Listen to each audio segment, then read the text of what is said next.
오늘 성경 말씀은 우리 구약의 말씀, 에스겔 말씀 보도록 하겠습니다. 에스겔 36장 22절에서 28절까지 말씀 보도록 하겠습니다. 에스겔 36장 22절에서 28절까지의 말씀을 보도록 하겠습니다. 오늘 이 말씀도 우리 화면 보시고도 가지고 계신 성경을 보시면서 한 목소리로 읽어 가도록 하겠습니다. 읽습니다. 시작.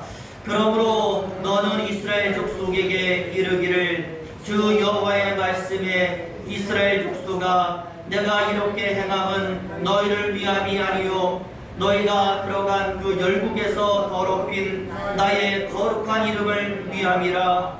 열국 가운데서 더럽힘을 받은 이름 곧 너희가 그들 중에서 더럽힌 나의 큰 이름을 내가 거룩하게 할지라. 내가 그들의 목전에서 너희로 인하여 나의 거룩함을 나타내리니 열국 사람이 나를 여호와인 줄 알리라. 나 주 여호와의 말이니라.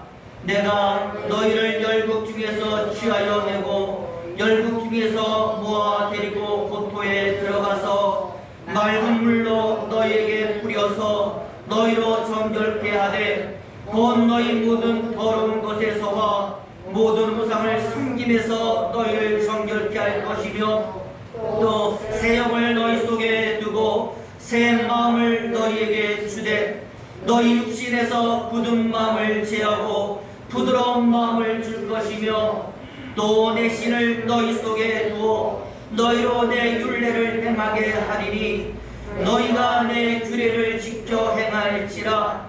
내가 너희 열조에게 준 땅에 너희가 거하여 내 백성이 되고 나는 너희 하나님이 되리라. 아멘. 네. 오늘은 8월 넷째 주일입니다. 우리가 에스겔 말씀을 쭉 읽었는데요. 우리가 어제도 계속 비가 내렸지만 가을을 재촉하듯 가을비가 내리고 있습니다.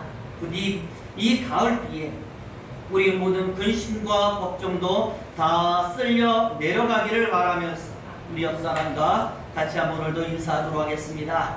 우리 사랑합니다. 축복합니다. 행복하시기 바랍니다. 인사하겠습니다. 사랑합니다. 축복합니다. 행복하시기를 바랍니다. 오늘 예배 특별히 그동안 병원에 입원해 있고 또 암 치료하면서 참 몸이 안 좋았지만 많이 회복된 이재영 집사님도 예배에 같이 참석했습니다. 하나님의 기적이 계속 임해서 완치의 기쁨이 있을 줄로 믿습니다. 어떤 성도님이 있습니다. 이 사람이 미국에 있었을 때 참 감동이 되었던 순간, 그 순간을 글로 기록을 했는데요. 아들 준휘와 컴버랜드 공원에서 있었던 수련회에 이 사람이 참석을 한 것입니다. 수련회 가운데 래프팅, 말타기, 게임 참 다양한 코스들이 진행이 된 것입니다. 그런데 개인적으로 가장 좋았던 순간이 무엇입니까? 라고 할 때 아들과의 산책이었다고 고백을 했어요.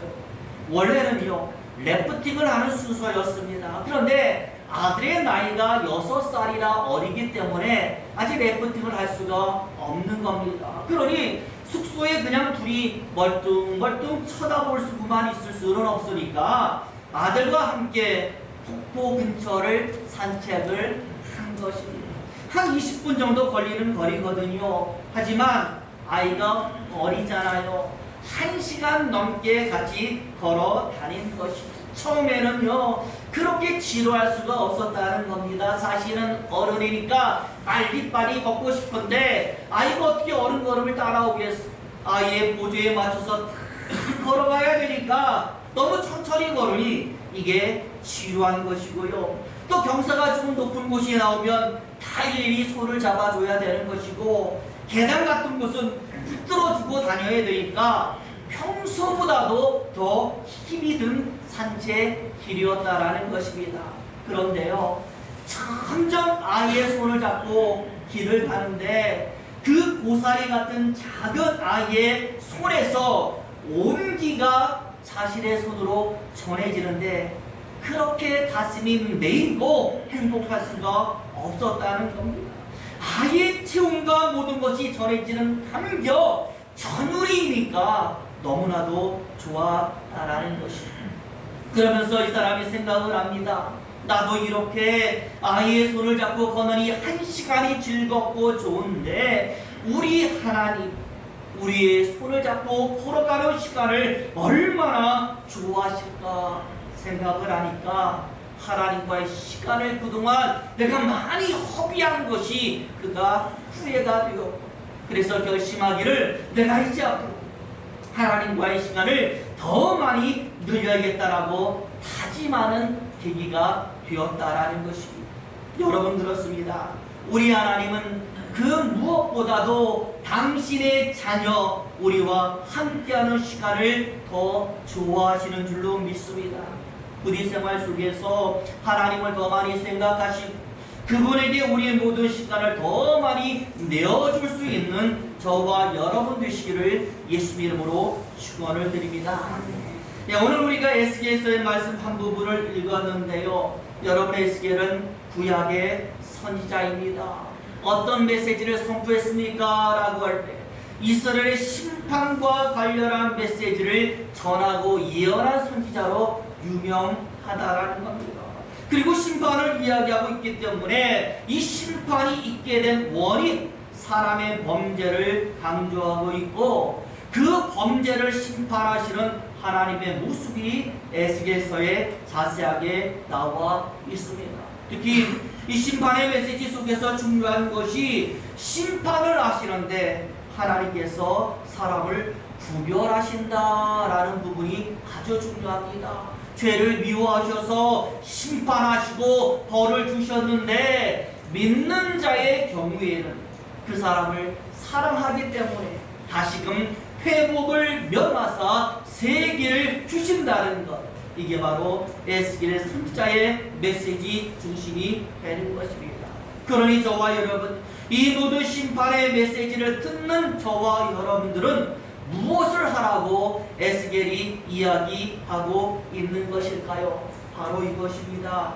하나님이 회복하시는, 하나님이 세계를 열어주시는 바로 그 사람이 되어라라고 말씀을 하는 것입니다. 그렇기 때문에 에스겔은 물론이요, 구약의 모든 예언자들 예레미야도 이사야도 다 어떤 이야기를 하느냐, 돌아와라 라는 네 글자를 우리에게 선포하는 겁니다. 특히 오늘 에스겔서에서는 나를 쫓아라 라는 말도 많이 나와 있고 내 말에 귀를 기울여라 라는 말도 많이 나와 있어서 하나님의 말에 귀를 기울여서 하나님께로 돌아오라고 말씀 선포하고 있습니다.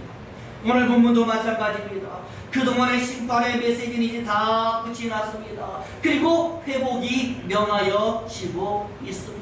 그런데 그 회복이 명하여지고 있는 오늘 보면 36장에는 바로 이 회복의 명령이 두 파트로 나누어서 선포가 되는 것입니다.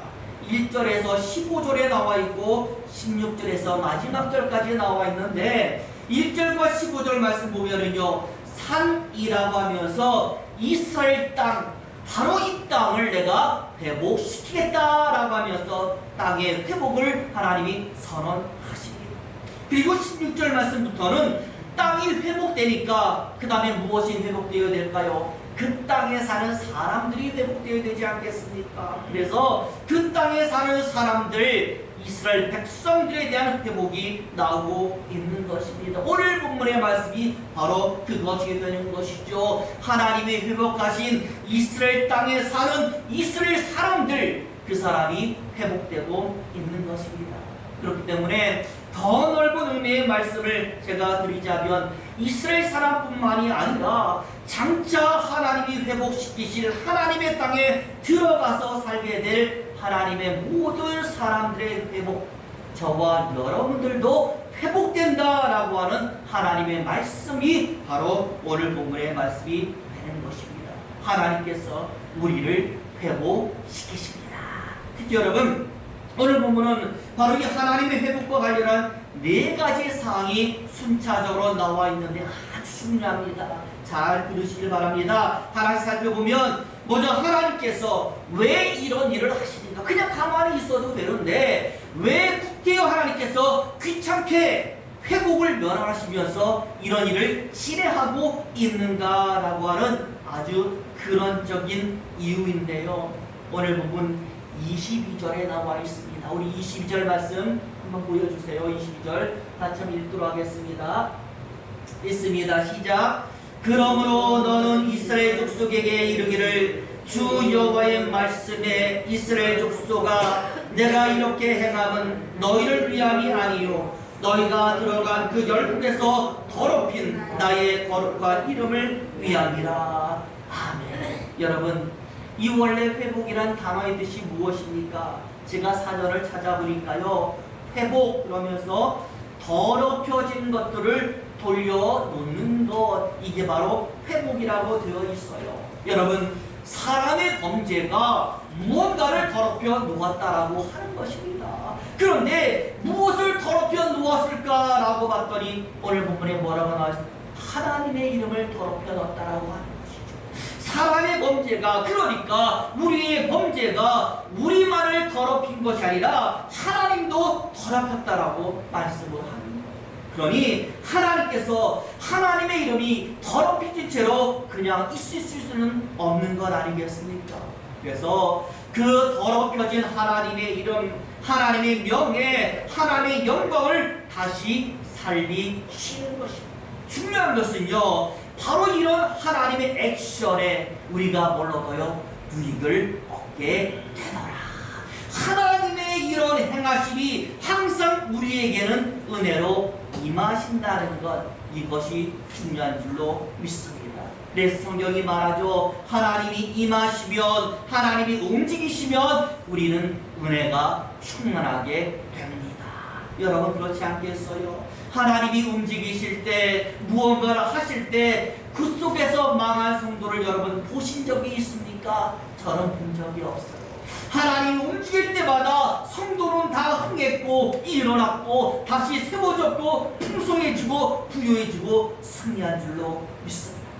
그러니 하나님의 움직임이 나타나면 우리는 흥하게 되는 것입니다. 그래서 구약에서 하나님의 사람들이 이야기하는 것이에요. 하나님 역사하소서. 하나님 수년 내로 우리를 부흥케 하소서. 하나님의 역사하심을 간청하고 있습니다. 왜 역사하시면 좋아집니까? 그러니 여러분, 우리가 어떻게 해야 흥해질 수 있는지 답이 나온 것 아니겠습니까? 우리도 기도하면 되는 것이죠. 하나님 역사하소서. 내 삶에, 나에게, 나의 가정에, 나의 교회에 역사하소서. 역사만 하시면 우리는 좋아지는 줄로 믿습니다.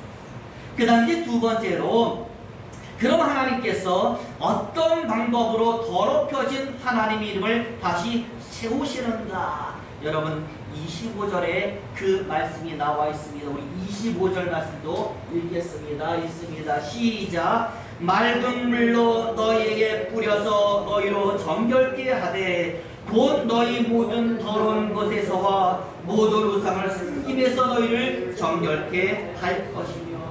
끝부분에 나와 있죠. 뭐 한다고요? 정결케 할 것입니다. 우리를 정결하게 하시는 방법으로 하나님의 이름을 다시 세우시는 것입니다.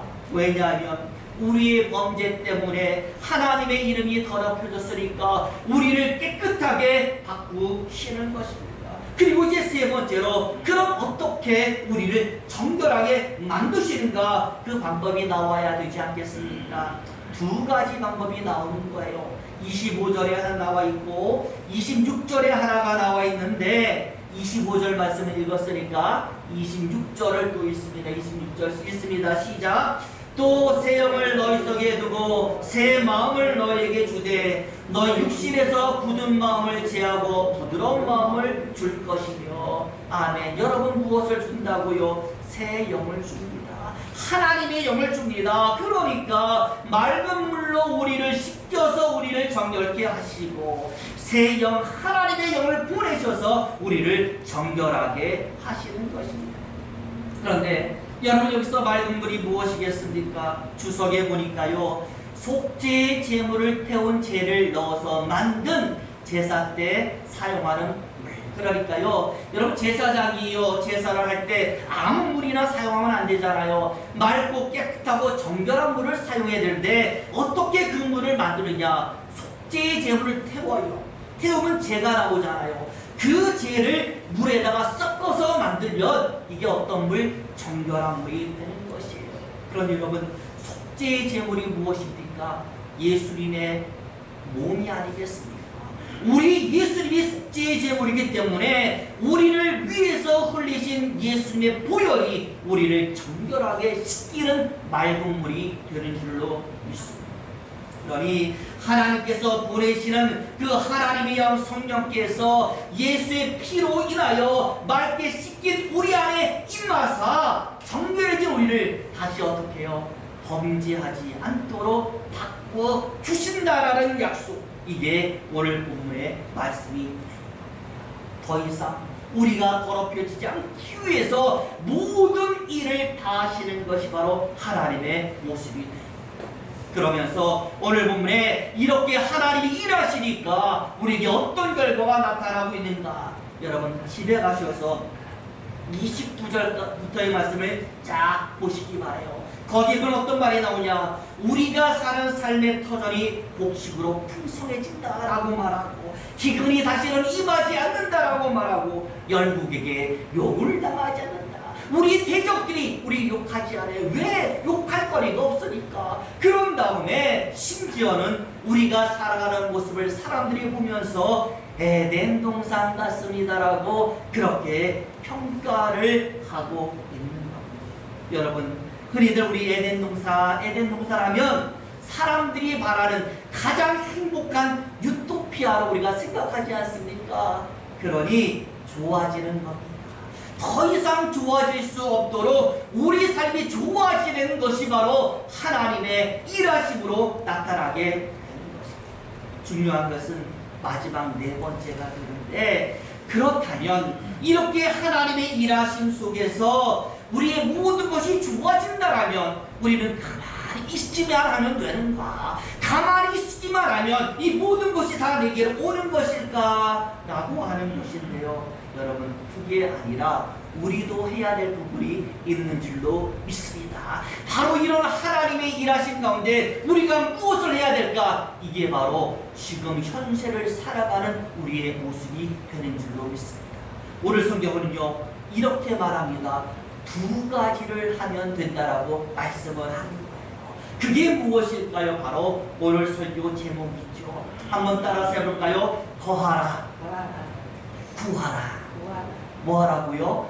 거하고 구하라. 우리 28절과 37절 말씀 읽어봅니다. 먼저 28절 있습니다. 시작. 내가 너희 열조에게 준 땅에 너희가 거하여 내 백성이 되고 나는 너희 하나님이 되리라. 여기 뭐가 나와요? 거하라 라는 말씀이 나와 있고요. 37절 말씀도 있습니다. 시작. 나 주 여호와가 말하노라. 그래도 이스라엘 족속이 이와 같이 자기들에게 이루어 주기를 내게 구하여야 할지라. 내가 그들의 일수로 양떼같이 많아지게 하되. 중간 부분에 뭐가 나와요? 그래도 내게 구하여야 할지라. 그러니 하나님의 땅, 하나님이 지시하신 길에서 떠나지 않는 것이 우리가 해야 되는 부분이 되는 것이고, 또 하나는 이미 약속되어 있고 우리에게 주실 것이지만 그래도 우리의 입을 통하여 직접 하나님께 구해야 된다라는 것, 구하는 것, 기도하는 삶을 하나님은 우리에게 요구하고 있는 것입니다. 그러니 그저 믿습니다만 외치지 말고 신앙의 삶에서 기도하기를 멈추지 말아라 선언했던 것입니다. 여러분, 초등학교에 다니는 어떤 아이가 있었어요. 이 아이가요 참 어려서부터 신앙심이 좋은 아이였는데, 이 아이가 하나의 버릇이 있어요. 어떤 버릇이냐면 잠자는 시간만 되면은요 침대 밑으로 신발을 던져버리는 거예요. 우리나라는요 집에서 신발 신지 않잖아요. 근데 외국에는 집안에도 신발을 신고 다니거든요. 매일같이 이런 아이의 버릇을 보면서 어머니가 걱정하는 거예요. 신발 정리도 좀 잘하면 좋을 텐데 왜 저렇게 잠잘 때마다 신발을 팍팍 던져가지고 침대 밑에다 던져두는지 알 수가 없으니까 하루는 아이에게 물어보는, 얘야, 너는 왜 매일 밤 그렇게 신발을 침대 밑으로 던지고 자는 것이? 아이가요, 아주 당차게 말을 해요. 이렇게 말합니다. 네 엄마, 아침마다 저는요 하나님께 기도해야 되거든요. 하나님께 기도하려고 제가 그러는 거예요. 엄마가 생각하기엔 이상하잖아요. 아침에 하나님께 기도하는 거하고 신발을 침대 밑에 던지는 거하고 무슨 상관이 있을까? 다시 묻는 거죠. 얘야, 아침마다 하나님께 기도하는 것하고 침대 밑으로 신발 던지는 것이 과연 무슨 관계가 있니? 아이가요 씩씩하게 말합니다. 저는요 기도할 때 무릎을 꿇고 기도하거든요. 그런데 아침에 일어나서 침대 밑에서 신발을 꺼내려면 무릎을 꿇어야 되잖아요. 그래서 무릎을 꿇은 김에 잊지 않고 기도하려고 그렇게 하는 거예요. 아침마다 하나님께 기도해야 되는데 잊으면 안 되니까 침대 밑에다 신발을 던져주고 신발을 꺼내려고 무릎을 꿇는 순간에 자연스럽게 기도로 연결하려고 이런 습관을 아이가 만들어 놓는, 습관까지도 하나님과 연결하고 신앙생활과 연결시키는 아이의 행동에 엄마가 감동을 한 것입니다. 습관까지도 하나님과 관계가 있으니 여러분 너무 멋지지 않습니까? 우리는요 모든 행동이 나의 이익이에요. 나의 욕심이에요. 이 아이는요 습관조차도 하나님을 섬기고 기도하고 하나님께 잘하는 것과 연관이 되어 있는 것입니다. 마찬가지인 줄로 믿습니다. 하나님은 오늘 성경에 말합니다. 이미 하나님의 영광을 위하여 우리를 회복시키시고 우리를 복주시기로 작정을 하셨습니다. 그리고 그것을 하나님의 계획에 맞추어서 이미 다 실행하셨습니다. 그러니 하나님이 작정하신 이상 우리는 다 복받고 잘 되는 줄로 믿습니다. 하지만 오늘 성경에서 분명히 말씀합니다. 그렇다고 하더라도 우리가 해야 할 부분이 있다. 무엇입니까? 하나님의 길, 믿음의 길, 찬송의 길, 말씀의 길, 예배의 길에서 떠나지 않는 것, 그리고 끊임없이 구하고 기도하는 인생, 이미 주어진 것일지라도 예정된 것이랄지라도 구하는 것, 이게 바로 저와 여러분의 인생이 되어야 되는 것입니다. 우리의 습관마저도 예와의 그 아이처럼 신앙과 믿음과 하나님과 모든 것이 연결되기를 예수 이름으로 축원을 드립니다. 기도하겠습니다.